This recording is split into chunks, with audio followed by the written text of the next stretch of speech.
الحمد لله رب العالمين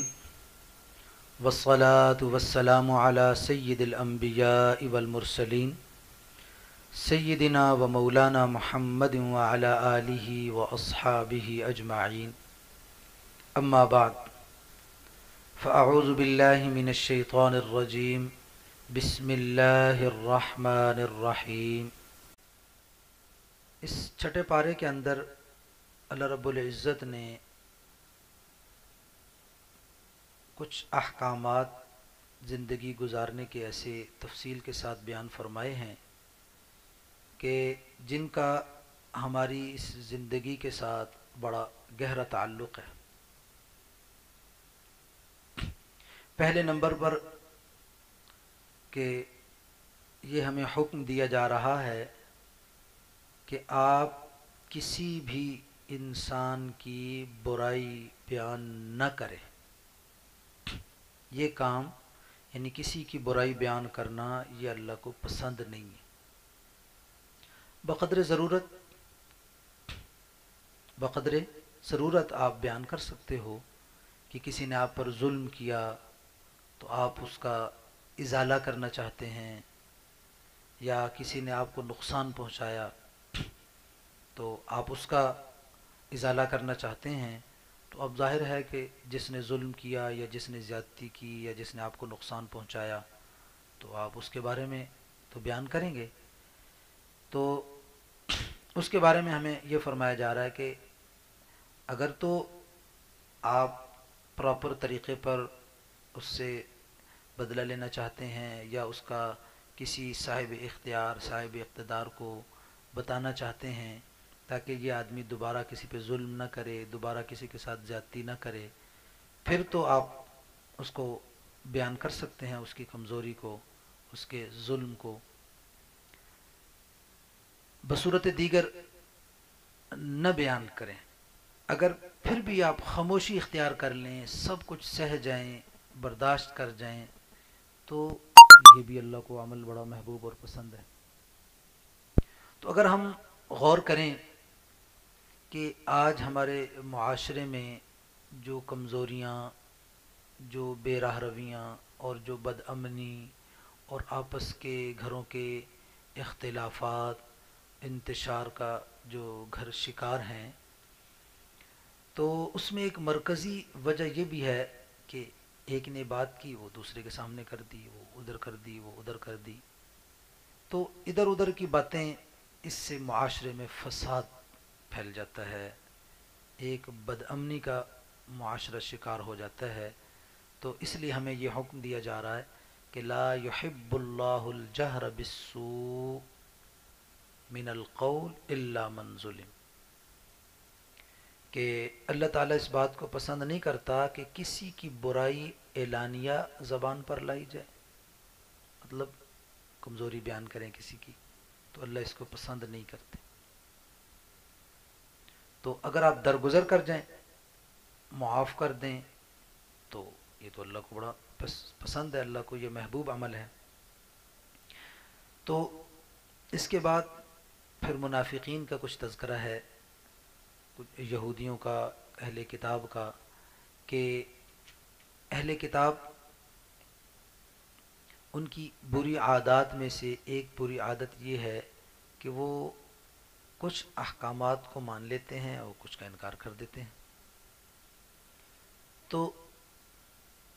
قرآن میں ہمیں اللہ رب العالمین یہ درس دیتے ہیں کہ تم نے جو یہودیوں کی یا عیسائیوں کی یا منافقین کی بری عادات اور بری خصلتیں ہیں وہ نہیں اپنانی، اس سے تم نے بچ کے رہنا ہے. مسلمان کی شان یہ ہے کہ وہ اللہ رب العالمین اور رسول کریم صلی اللہ علیہ وسلم کی حکموں کی پیروی کرے اور رسول اللہ صلی اللہ علیہ وسلم کی اتباع کرے. اتباع بھی اس طرح جس طرح صحابہ اکرام رضوان اللہ تعالی علیہم اجمعین نے کی. تو اس انداز سے ہمیں یہ بتایا جا رہا ہے. تو پھر اہل کتاب یہود کی ایک بری عادت یہ بیان کی جا رہی ہے کہ وہ یہ کہتے ہیں کہ ہمارے دل تو بند ہیں، ان کے اوپر ایسے غلاف ہیں، فقالوا قلوبنا غلف، کہتے ہیں ہمارے دلوں پر تو ایسے غلاف چڑھے ہوئے ہیں کہ بس یہودیت ہی ہمارے اندر ہے، اسلام نہیں آ سکتا،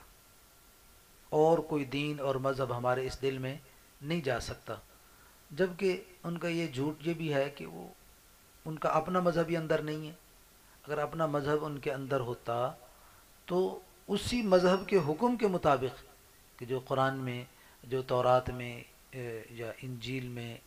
اللہ تبارک و تعالیٰ کی طرف سے یہ پیغام ملا تھا کہ میرے آخری محبوب اور پیغمبر آئیں گے، تم نے اس پر ایمان لانا ہے، تو اس حکم کی تو وہ خود خلاف ورزی کر رہے ہیں۔ وہ کیسے کہہ سکتے ہیں کہ ہمارے اندر جو ہے صرف یہودیت ہے اور کوئی اسلام کا یا اور کوئی مذہب ہمارے دلوں میں داخل نہیں ہو سکتا؟ تو یہ ان کی ایک بری خصلت بیان کی ہے۔ اور اس کے بعد ایک ان کی بری خصلت یہ بیان ہوئی کہ انہوں نے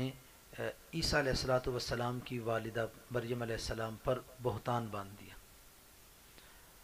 اچھا، ادھر عیسائی ہیں، انہوں نے کیا کیا کہ اللہ رب العالمین نے اپنی قدرت کا ایک شاہکار، قدرت کا ایک نمونہ ظاہر فرمایا، اپنی قدرت کو ظاہر کیا۔ وہ کیا کہ سیدنا عیسیٰ علیہ السلام کو بغیر باپ کے اللہ نے دنیا میں بھیجا۔ تو اب یہ بڑا عجیب معاملہ تھا، یہودیوں نے کہا یہ تو ہو ہی نہیں سکتا، بغیر باپ کے تو اولاد ہوتی نہیں ہے، تو انہوں نے مریم علیہ السلام جو پاک دامن خاتون تھی ان پہ الزام لگا دیا، بہتان لگا دیا کہ بھی نہیں، انہوں نے غلط کام کیا ہے۔ اور عیسائیوں نے کیا کیا، انہوں نے اللہ کا بیٹا بنا دیا۔ انہوں نے کہا کہ یہ مریم اللہ کی معاذ اللہ بیوی ہیں، اور یہاں سے آگے بڑھ کے انہوں نے کہا کہ 3 خدا ہیں، ایک خدا ہے ہی نہیں۔ تو انہوں نے بھی غلو کیا، انہوں نے بھی غلو کیا۔ تو اللہ تبارک و تعالی فرماتے ہیں کہ ایسی کوئی بات نہیں ہے، اللہ وہی ہے جو وحدہ لا شریک ہے۔ اور عیسائیوں کو یہ کہا کہ تم یہ غلو نہ کرو، عیسیٰ علیہ السلام کو جو مقام مرتبہ اللہ نے دیا ہے اسی کو تسلیم کرو۔ اور جب کہ عیسیٰ علیہ السلام خود یہ کہہ رہے ہیں کہ میں اللہ کا بندہ ہوں، اور اللہ کا بندہ کہنے میں وہ یہ کہہ رہے ہیں کہ میری کوئی عار نہیں ہے، لَن يَسْتَنْكِفَ الْمَسِيحُ أَن يَكُونَ عَبْدًا لِلَّهِ، کہ وہ تو اپنے آپ کو اس میں اپنی حتق اور اپنی وہ نہیں محسوس کر رہے کہ بھی میں اللہ کا بندہ ہوں، اور اے عیسائیو تمہیں اللہ کا بندہ کہتے ہوئے تمہیں کیا بات ہوتی ہے؟ اور ادھر سے یہودیوں نے اور کیا کام کیا کہ انہوں نے ایسا ظلم ڈھایا اور ایسی غلط حرکت کی کہ چونکہ یہودیوں کی تو پرانی عادت ہے انبیاء کو قتل کرنا، وقتلہم الانبیاء، وہ تو ویسی انبیاء کو شہید کرتے آئے۔ تو عیسیٰ علیہ السلام جب تشریف لائے، عیسیٰ علیہ السلام نے نبوت کا اعلان کیا، عیسیٰ علیہ السلام جب دین کا وہ کی طرف لوگوں کو بلانا شروع کیا، تو یہ ان کے دشمن ہو گئے یہودی، اور انہوں نے کوشش کر کے کہا کہ ہم عیسیٰ علیہ السلام کو قتل کریں گے۔ تو عیسیٰ علیہ السلام کا جس طرح دنیا میں آنا اللہ کی قدرت کا ایک نشان ہے، پھر دنیا میں رہنا یہ اللہ کی قدرت کا ایک نشان ہے، پھر دنیا سے یوں آسمانوں پر اللہ نے اٹھایا اور قیامت تک، قرب قیامت دوبارہ زمین پر تشریف لائیں گے، آسمانوں پہ رہنا یہ اللہ کی قدرت کا ایک نشان ہے۔ تو اس میں پھر یہودیوں نے کہا کہ جی ہم نے تو قتل کرنا ہے، عیسائیوں میں سے بھی کچھ نے کہا کہ جی وہ قتل ہو گئے۔ تو قرآن نے ان دونوں کی باتوں کی تردید کی، قرآن کہتا نہیں ایسی کوئی بات نہیں ہے۔ وما قتلوہ وما صلبوہ ولکن شبہ لہم، انہوں نے کہا نا وقولہم انا قتلنا المسیح عیسی ابن مریم رسول اللہ، وہ یہ کہتے ہیں، ان کا یہ کہنا ہے کہ ہم نے عیسی ابن مریم کو قتل کر دیا۔ تو قرآن نے بڑی تفصیل کے ساتھ اور بڑے واضح اور کھلے الفاظ کے ساتھ کیا فرمایا کہ وما قتلوہ، انہوں نے قتل نہیں کیا، وما صلبوہ، اور سولی بھی نہیں دی، سولی بھی نہیں چڑھایا، ولیکن شبہ لہم، کیا ہوا معاملہ اللہ نے ان پر مشتبہ کر دیا۔ وہ کیا کہ اس میں 2 روایتیں ہیں، ایک روایت تو یہ ہے کہ جو عیسیٰ علیہ السلام سیدنا عیسیٰ علیہ السلام کے جو خادم خاص تھے انہوں نے اپنے آپ کو پیش کر دیا، اور اللہ تبارک و تعالی نے عیسیٰ علیہ السلام کو اٹھا لیا۔ اور دوسری روایت یہ ہے کہ جو آدمی جاسوسی پر معین تھا، جو جاسوسی کر رہا تھا پکڑوانے کے لیے، تو وہ کمرے میں داخل ہوا، عیسیٰ علیہ السلام اس کمرے میں ہیں،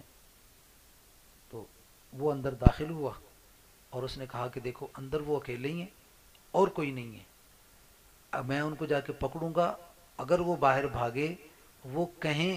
کہ میں عیسیٰ نہیں ہوں، مثال کے طور پہ وہ جھوٹ بولے معاذ اللہ، تو تم نے اس کو پکڑ لینا ہے، چھوڑنا نہیں۔ اب جیسے ہی وہ اندر داخل ہوا، اندر سے تو رب العالمین نے عیسیٰ علیہ السلام کو آسمانوں پہ اٹھا لیا، اور وہ جو آدمی تھا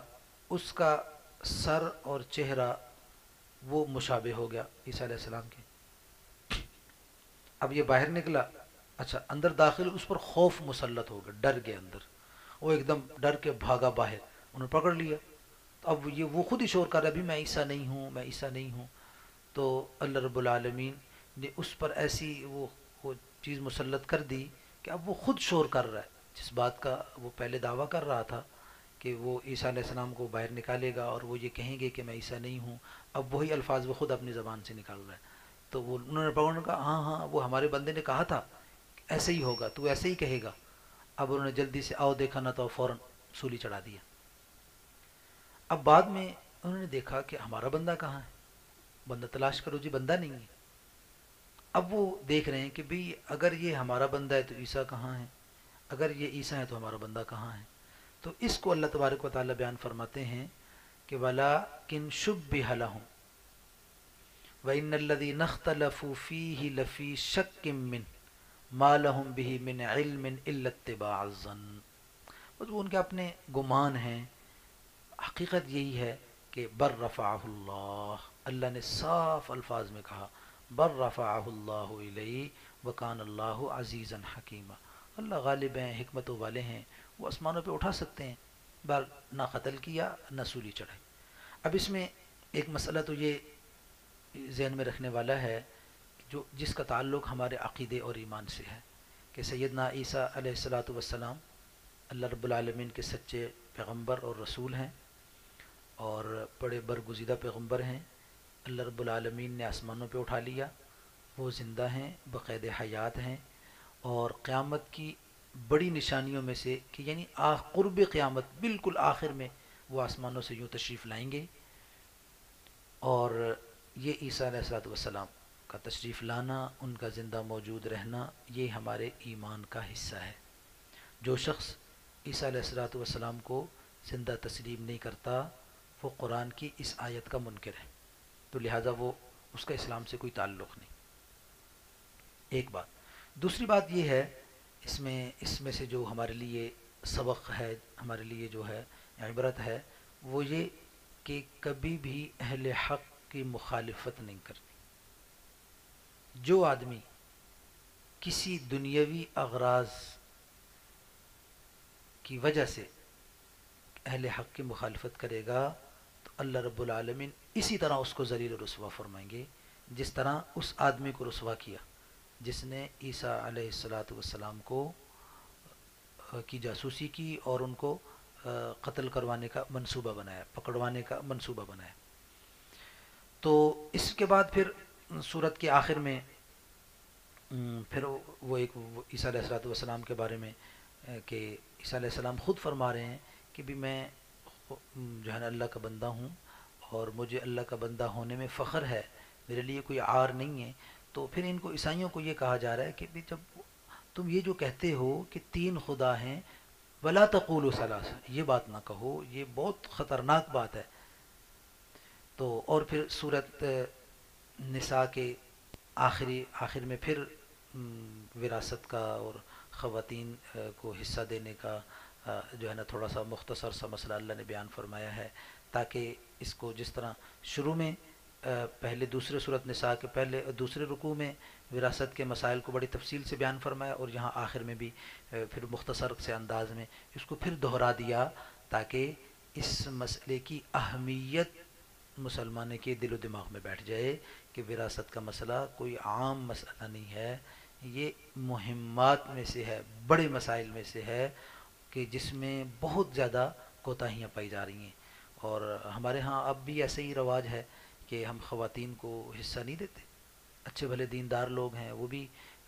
جو ہے وہ بچیوں کا اور خواتین کا اور عورتوں کا حصہ جو ہے نا وہ غصب کر جاتے ہیں، ہڑپ کر جاتے ہیں، بالخصوص وہ حصہ جس کا تعلق زمین کے ساتھ ہو، جس کا تعلق زمین کے ساتھ، اگر وراثت میں زمین آ رہی ہے تو وہ زمین نہیں دیتے، قبضہ کر جاتے ہیں، اور بہانوں سے جو ہے نا وہ ٹال مٹول کرتے رہتے ہیں۔ تو اس لیے وراثت کے مسائل اور بالخصوص خواتین کے حقوق کو اس انداز سے بیان فرمایا کہ نہیں، حق تلفی کی اجازت نہیں ہے۔ اگر تم ان کو بہلا پھسلا کے ان سے حق معاف بھی کروا لو گے تو وہ معاف نہیں ہوگا، اور اگر وہ خوشی کے ساتھ معاف نہیں کرے گی تو معاف پھر بھی معاف نہیں ہوگا۔ جس طرح بعض خواتین وہ بیچاری کہہ دیتی ہیں چلیں جی اب پھر والی بھی قائم رکھنی ہے، اب بھائی ہیں یہ ناراض ہو جائیں گے، ان کو ناراض کرنا بھی اچھی بات نہیں ہے، پھر میرے والدین بوڑھے والدین ہیں، جو ہے نا میری والدہ بوڑھی ہیں، وہ اگر میں حصے کا مطالبہ کروں گی تو میری والدہ ناراض ہو جائیں گی۔ تو یہ ساری فضول باتیں، جو اللہ نے حصہ طے کر دی ہے وہ متعین اور لازم ہے۔ تو اس لیے اللہ نے بڑی تفصیل کے ساتھ شروع میں بھی بیان فرمایا اور یہاں آخر میں پھر اس کا تذکرہ فرمایا۔ اللہ تبارک و تعالی ہم سب کو ایمان کامل نصیب فرمائے اور ہمارے لیے اپنی رضا کا اعلان فرمائے۔ وآخر دعوانا ان الحمد للہ رب